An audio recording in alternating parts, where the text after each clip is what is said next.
ECGയെ കുറിച്ച് ഏറ്റവും ബേസിക് ആയിട്ടുള്ളൊരു ഇൻട്രൊഡക്ഷനാണ് ഇന്നത്തെ ക്ലാസ്സിൽ പറയാൻ പോകുന്നത്. അപ്പോൾ എന്താണ് ECG എന്ന് നമ്മൾ മനസ്സിലാക്കിയിരിക്കണം. ECG എന്നാൽ electrocardiogram. Electrocardiogram is A graphical representation of electrical activity of the heart.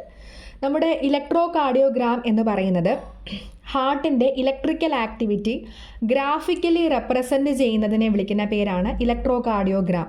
ആ ഒരു പ്രോസസ്സിനെ വിളിക്കുന്ന പേരാണ് ഇലക്ട്രോകാർഡിയോഗ്രാഫി.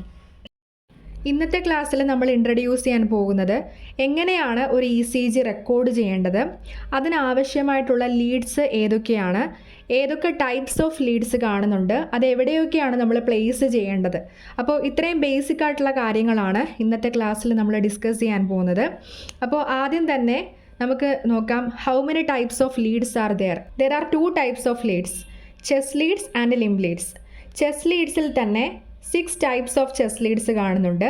അതേപോലെ തന്നെ ലിംബ് ലീഡ്സ് എന്ന് പറഞ്ഞാൽ 2 ടൈപ്സ് ആണ്. They are the augmented or unipolar and bipolar. അപ്പോൾ മെയിൻലി 2 ടൈപ്സ് ആണ്, യൂണിപോളാർ ആൻഡ് ബൈപോളാർ. അതിൽ യൂണിപോളാറിൻ്റെ മറ്റൊരു പേരാണ് ഓഗ്മെൻറ്റഡ് ലിംബ് ലീഡ്സ്. അപ്പോൾ നമുക്ക് augmented or unipolar limb leads ഏതൊക്കെയാണെന്ന് നമുക്ക് നോക്കാം. അതിന് 3 പൊസിഷൻസ് ആണ് പറയുന്നത്. ഈ ഒരു ഫിഗറിൽ അത് ക്ലിയർ ആയിട്ട് റെപ്രസെൻറ്റ് ചെയ്തിട്ടുണ്ട്. Right arm, left arm and left foot അല്ലെങ്കിൽ ലെഫ്റ്റ് ലെഗ്. ഇതാണ് അതിൻ്റെ 3 പൊസിഷൻസ് എന്ന് പറയുന്നത്.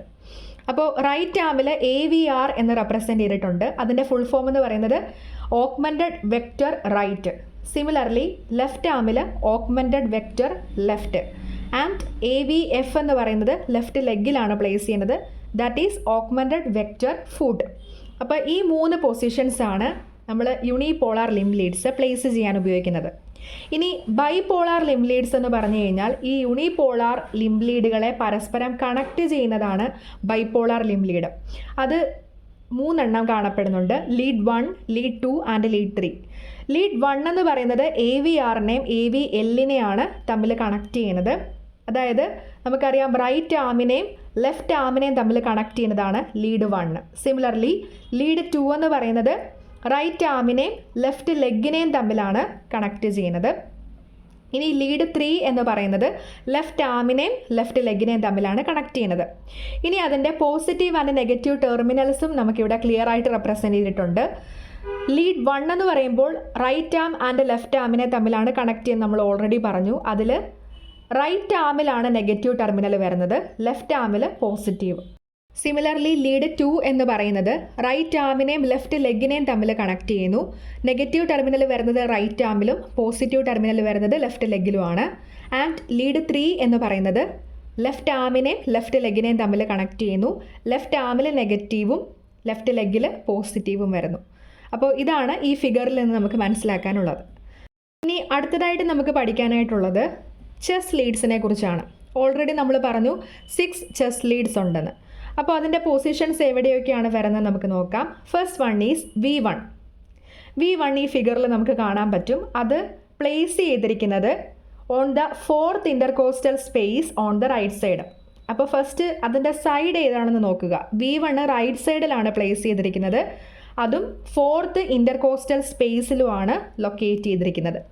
ഇനി V2 എന്ന് പറഞ്ഞു കഴിഞ്ഞാൽ അതിന് കറസ്പോണ്ടിങ് ആയിട്ടുള്ള ഓപ്പോസിറ്റ് സൈഡിലാണ് V2ൻ്റെ പൊസിഷൻ വരുന്നത്, അതായത് ലെഫ്റ്റ് സൈഡിലത്തെ 4th ഇൻ്റർകോസ്റ്റൽ സ്പേസിൽ.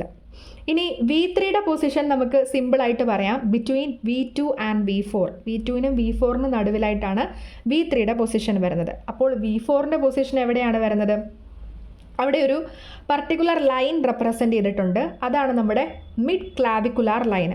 അപ്പോൾ V4 is placed on the 5th intercostal space on the left side at the mid clavicular line. നമുക്കറിയാം മിഡ് ക്ലാവിക്കുലാർ ലൈനിൽ കൂടെ നമുക്ക് ട്രേസ് ചെയ്യാൻ പറ്റുന്നതാണ് V4 എന്ന് പറഞ്ഞ പൊസിഷൻ.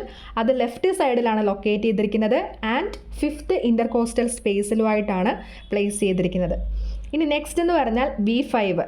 V5 ലൊക്കേറ്റ് ചെയ്തിരിക്കുന്നത് on the anterior axillary line on the left fifth intercostal space. V5ഉം ലെഫ്റ്റ് സൈഡിലാണ് കാണുന്നത്. അത് ഫിഫ്ത്ത് ഇൻ്റർകോസ്റ്റൽ സ്പേസിൽ തന്നെയാണ് പ്ലേസ് ചെയ്തിരിക്കുന്നത് on the anterior axillary line. ആ ഒരു വ്യത്യാസം മാത്രമേ ഇവിടെ കാണുന്നുള്ളൂ. V4 പ്ലേസ് ചെയ്തിരിക്കുന്നത് മിഡ് ക്ലാവിക്കുലാർ ലൈനിലാണെങ്കിൽ V5 പ്ലേസ് ചെയ്തിരിക്കുന്നത് ആൻറ്റീരിയർ ആക്സിലറി ലൈനിൽ കൂടെയാണ് പ്ലേസ് ചെയ്തിരിക്കുന്നത്.